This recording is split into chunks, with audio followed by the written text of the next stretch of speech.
Hey Adam, how you doing? Welcome back to the pub. Afternoon, Matt. Thanks a lot. Good to be here. How you doing? Yeah, very well. Thank you very well. So, both working from home today, but lots of HubSpot interesting stuff to talk about. As always, I don't know how many updates there's been, but yeah, my page one is, well, God, there's 10 just in the last 2 days. So we've got quite a few things that we're going to scan through, but we've highlighted some ones as well as normal, haven't we, for our kind of fellow listeners. So what we're going to do is bring up our screen as normal, and then we're going to kind of fly through. So we're on a professional portal here, so we've got the majority of the updates. But is that an okay size? Does that look all right? Yeah, good stuff.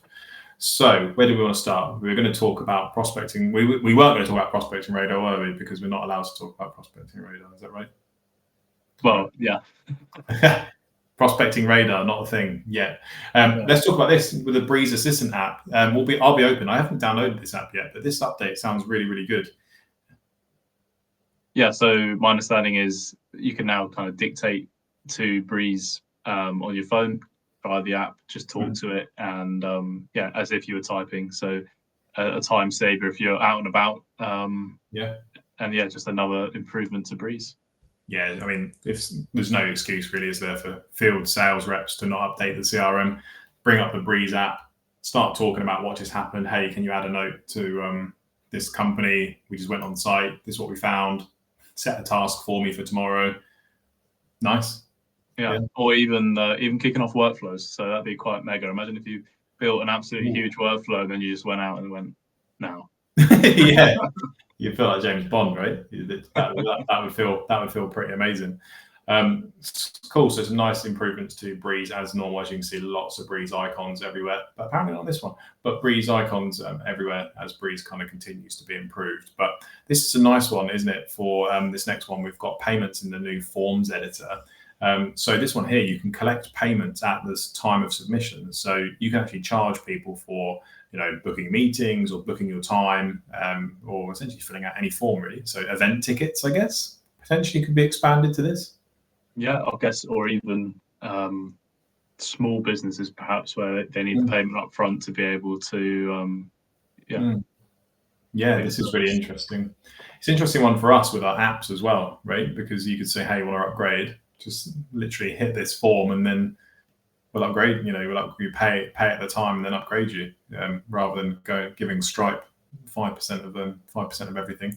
Well, we're probably end up giving HubSpot 5% of everything instead, but it's all within the same thing. But it's a really nice option for, like you said, especially for small businesses that need to make payment and take payment really, really easily. So yeah, I like that. So yeah, nice update.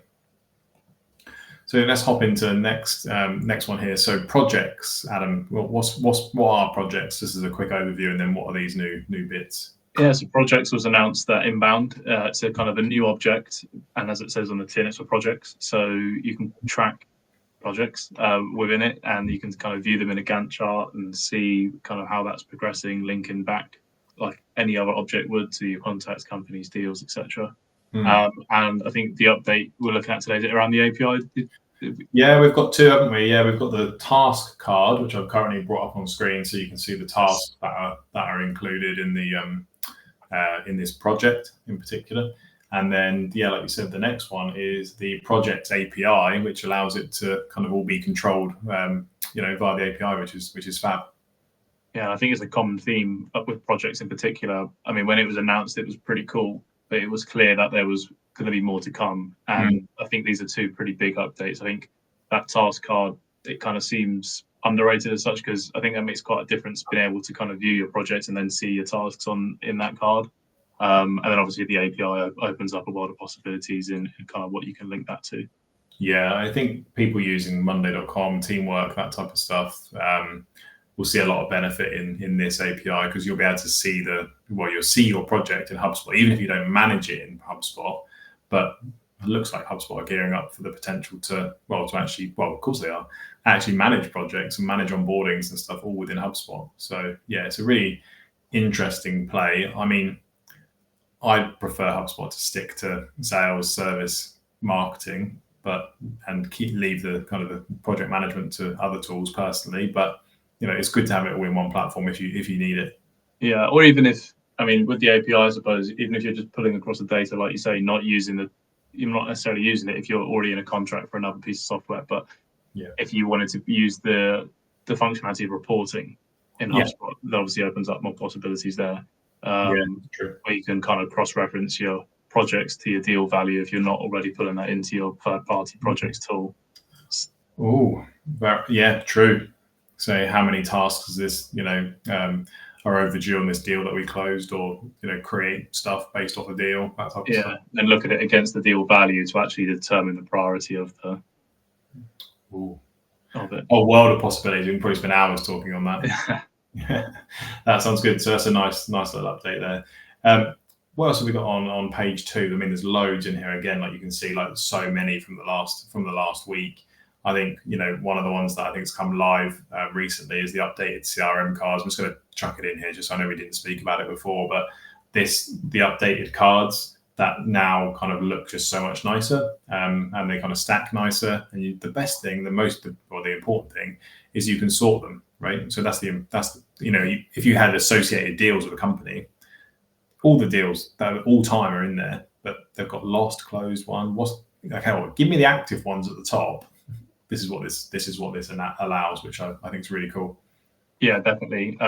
It's the small updates, right, that make a big difference, and this is certainly one of them. I wonder if in time we'll even see like a little filter button there as well, where you could filter just to see a certain stage or something within the associations on the side. That'd be good, because you can do that, can't you, with like custom cards? But it'd be nice to see it in the default ones as well.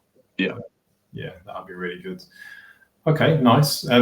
Saw an interesting one here with sequences. So if you've got Sales Hub Enterprise, and we're going to call out HubSpot here, I think, well, I'll happily put my name against it. But it says here, professional customer platform have access to set the default from address in a workflow enrollment. You can't enroll sequences if you don't have enterprise, right? Is our understanding. I'm going to bring you into this kind of this conundrum as well, Adam, right? But I think I'll join you on the chopping block. That I think that is the case as far as I'm aware, that you can't enroll into a sequence if you're not on enterprise. So strange to see that on there. However, for the enterprise users, it's a good update. Yeah, exactly that. So the fact that Pro's in there, I was like, oh my god, yes, that's coming down to Pro level would be a game changer, really, wouldn't it? But anyway, alas, we think it's just for enterprise. But either way, it's a good update.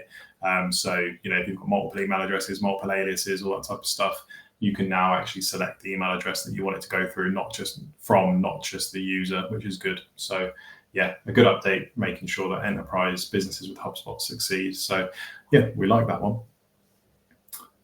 What else have we got in here? So let's stick on sequences. We've got sequence on enrollment triggers. I'm going to talk about this one because I saw this the other day.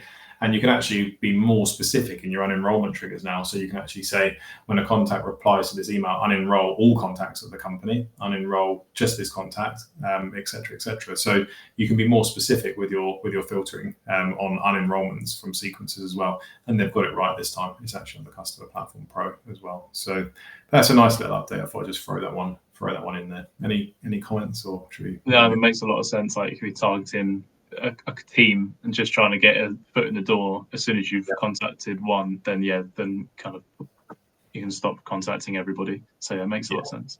I like that. Without unenrolling the whole company, you can unenroll certain teams, or potentially on there. So if you had people split out by department or whatever. So I like that. This one is a mega update. I implemented this earlier for one of our clients. Customizable index page quick filters. Bit of a mouthful. But what is it? What does it do? So kind of those default filters on the index pages where you've got kind of like create date, contact owner, etc. All those kind of default ones. You can now remove them and replace them. It's fully customizable. So it was that you could add more, but now you can actually remove and then add whatever you like. So a really good update.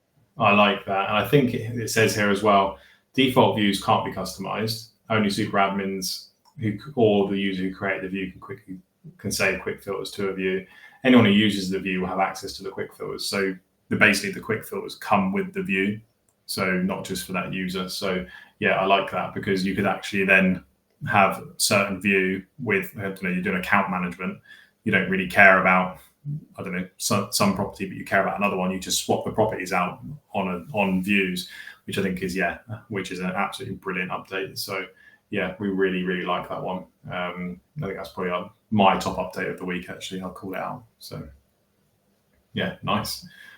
Cool. We're going to have a look at this one next time. We're not going to actually use it, but we've got some decent screenshots from HubSpot. Adam, we just spoke about this just before. I'll put you on the spot. Do you want to give listeners or watchers a bit of an overview of what this thing does? Yeah, I'll try my best. Yeah, it adds a lot of complexity, but a lot of advantage to creating segments or lists, as they used to be called. So you can now have and/or filters within groups and between groups. So the way I could kind of get my head around how this works is when you're building custom reports and you can have your filters and you kind of say 1 or 2 or 3 or 4 or 1 and 2 or 3, except you can now kind of have that functionality within segments, so it makes it a lot more powerful in terms of how you build your lists. Yeah, I think that's awesome. So this is especially important, because you can do things like you no longer need to duplicate groups. Like you just if you had a group of these job titles and this, and then you had another group of these job titles and that, you could just be just change the logic in there, flip it around so that you've actually got availability to kind of change it around. So you can, like you said, you can really change this in and out. So all of these bits where it says and, you can swap it to an or. We did speak in the kind of the pre-chat, didn't we, about if you want a negative criteria, you're still going to have to create a negative segment/list and remove it from your other one, or use the is none of or is unknown type of filters. Is that right? Yeah. So using the negative. Yeah, using the negative. So like I was saying, it would be good. I think I'm being a bit needy here, but it would be great to have not, or and or not, because that's kind of typical in Boolean language. You'd have the not as well. But we'll hope for that coming one day soon. But for the moment, it's remove it using the negatives on the properties. That would, if you had a not in there, it would be but not that. Going to be really confusing. Adam, is there any other updates you wanted to call out? A few good ones. Yeah, I think it was back on page 1. There was an update for SurveyMonkey, which nice, is pretty good. So okay, nice. I haven't seen that one. Yeah, it seemingly gives you a lot more power with the SurveyMonkey data, because previously you couldn't really report on it because it kind of just added it in, didn't it? Not as clearly, but you can now add it in as a list, didn't it? It was came in as you could only access it in list objects or. Yeah, it was just within the activity timeline, I think. Yeah, so it was limiting what you could do. So yeah, now you can now build reports using the data. You can now use Breeze to analyze the data as well. So yeah, I thought this was a good update. Yeah, so feedback survey comes in, and you can see the responses come in like a normal HubSpot survey, is what you're saying. Yeah, so links into the kind of native. Yeah. Use SurveyMonkey survey responses as triggers in HubSpot workflows. Yeah, that's super powerful. I think it makes sense for HubSpot to integrate with SurveyMonkey even more, right? Because SurveyMonkey is the king of surveying at the end of the day. Yeah, and obviously I was hoping with inbound, I was hoping surveys was going to be one of the things that got a massive overhaul. It didn't, but it's nice to see that, like you say, further integrations with SurveyMonkey to make life a lot easier. Yeah, I like that. I like that a lot. Have we got any others that we'd like to we talked about Breeze Assistant, didn't we? In the kind of mobile app stuff. We talked about payments. We talked about SurveyMonkey stuff, which we just talked about. Talked about sequences. What else have we got? There's lots of API stuff going on. So many things gone live, which is great to see. Lots of Breeze agents. So there was one a couple of weeks ago about customer agent viewing properties and editing properties, which is, that's been a bit too long now. But I think that's probably it. But there's a lot of stuff for admins to keep up with, right? Absolutely, yeah. It's it's a tricky one, isn't it? It's amazing the amount of updates that come out, because it's constantly evolving and improving. But at the same time, it does make it a challenge to stay on top of them.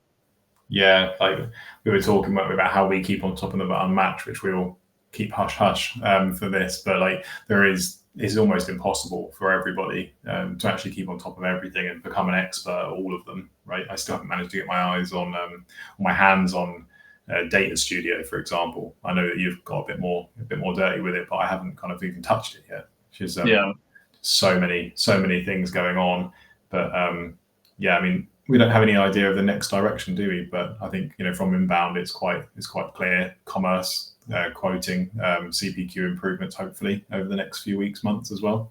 Yeah, definitely. And just, I think you don't necessarily have to be aware of the ins and outs of every update as a client, like as an end user of HubSpot. But I think just to be aware of the general trends is important. So you might not necessarily be implementing agents right now, but at least have an idea of what they are, what they do, and what you need to be doing to have your portal ready to actually be able to use them. So is your data in a good place? Because are you tracking all your meetings, tracking all your calls, etc.? Because without that data, the agents aren't going to be as effective for when you do become to be in a position to start implementing. So otherwise they've got nothing to feed off, right?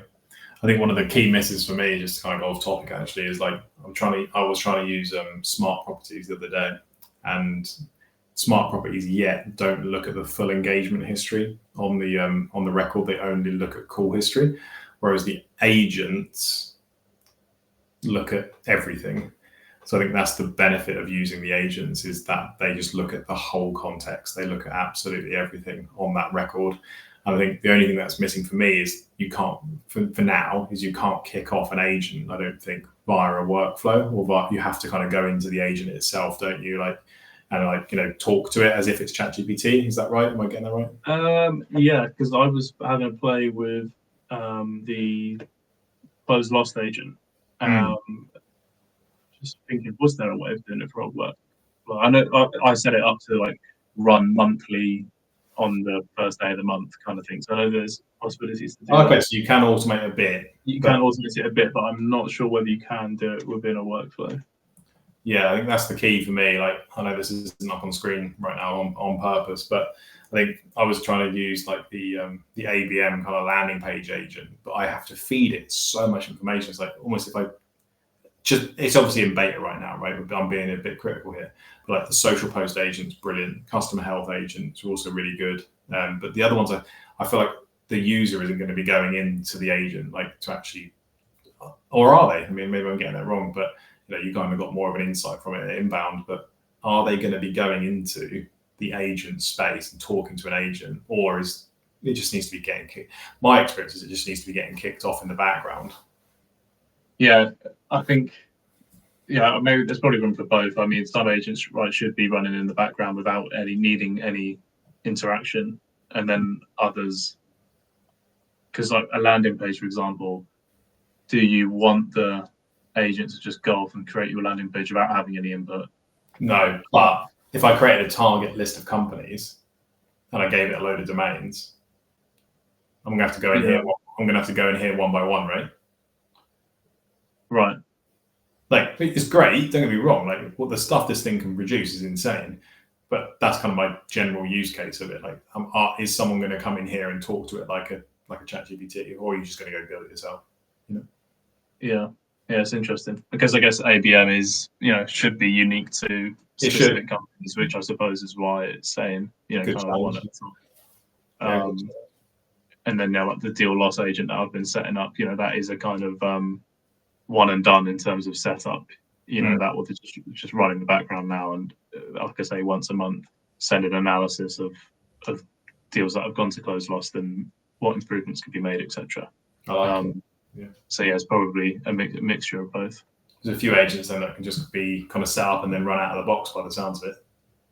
Yeah, absolutely. I mean, it didn't take long to set up the deal loss agent. I think, like most things with AI and HubSpot, in general, really, depends how much effort you want to put into it as well. So, for example, it comes with its pre-built instructions, but it also gives you the ability to add extra instructions.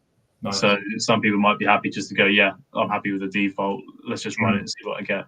Others might say, actually, I'm really looking for something really specific and niche within the lost deals, and you could add that into the instructions. So I think there's different levels within the agents in terms of how far you want to go with them. If you just want to like we're kind of doing at the moment, just have a test and implement and see how it works. Or if you really want to, well, I guess once you've got past that testing stage, kind of develop it further. Yeah, sounds good. Well, look, Adam, thanks very much for another visit to our kind of pub product updates briefing, and lots to go on as always. But there'll be one next Thursday as well, I believe. Yeah, yeah, sounds good. Yeah, nice one. Well, have a good week. Speak to you soon. Yep. Cheers, Matt. Bye. Cheers, bye.